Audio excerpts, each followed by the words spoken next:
கொஞ்ச நாளா எனக்கு ஒரு விஷயம் சொல்லணும்னு இருக்கு. அது என்னன்னு கேட்டுக்கிட்டிங்கன்னா, என்னன்னா உன்னால் உண்மையாக இருக்க முடியலன்னா லவ் பண்ணாத, ஓகேவா? ஏன்னா உன்னை லவ் பண்ணுற ஒருத்தவங்க உனக்கு உண்மையாக இருக்காங்க.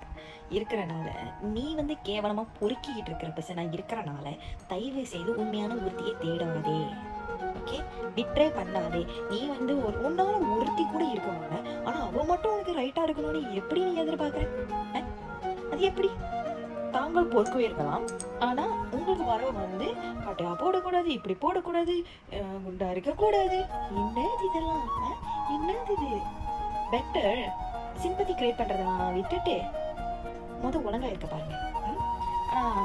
இந்த விட்டர் பண்ணாங்களே இந்த பர்சனு, இந்த அனுபவித்து வந்தார்ல விக்டம், அந்த விக்டம்க்கு ஒன்று சொல்லிக்கிறேன், தயவு செய்து விட்ரே பண்ணவன உதறி விட்டு போய்கிட்டே இருங்க. யானை கேட்டுக்கிட்டா அந்த பர்சன் நீங்கள் சான்ஸ் கொடுத்தீங்கன்னா மறுபடியும் விட்ரே பண்ண தான் போகிறாங்க, மறுபடியும் ஏதோ ஒரு விஷயத்தில் ஏமாற்றத்தான் போகிறாங்க, மறைக்க தான் போகிறாங்க. ஓகே, எல்லாத்துக்கும் ஒரு சான்ஸ் கொடுக்கணும்னு சொல்லுவாங்க, ஆனால் விட்ரே பண்ணுறவங்களுக்கு நம்ம சான்ஸ் கொடுக்க முடியாது. புத்தி அங்கே தான் போகும்.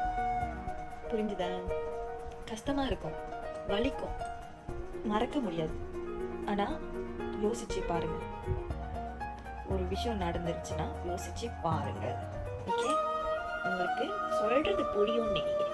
இல்லை எனக்கு அவன் தான் வேணும், என்னால மறுக்க முடியல, விட்ட முடியல அப்படின்னு நினைச்சீங்கன்னா உங்க வாழ்க்கை நீங்களே சீரழித்து கொள்ளுங்கள். புரிந்ததோ? விட்ரே பண்ணவனுக்கு தயவு செய்து நீ நஷ்டத்திரு, ஓகேவா? நீனா வந்து உயிரோடய இருக்க முடியாது. உங்க அம்மா அப்பாவை தப்பு சொல்லி இல்லை ஒன்றுதான் சொல்லுவோம், ஏன்னா உன் புத்தி போதில்லை, கீழ்த்தனமா போதில்லை, சத்துரு புரிஞ்சா என்னது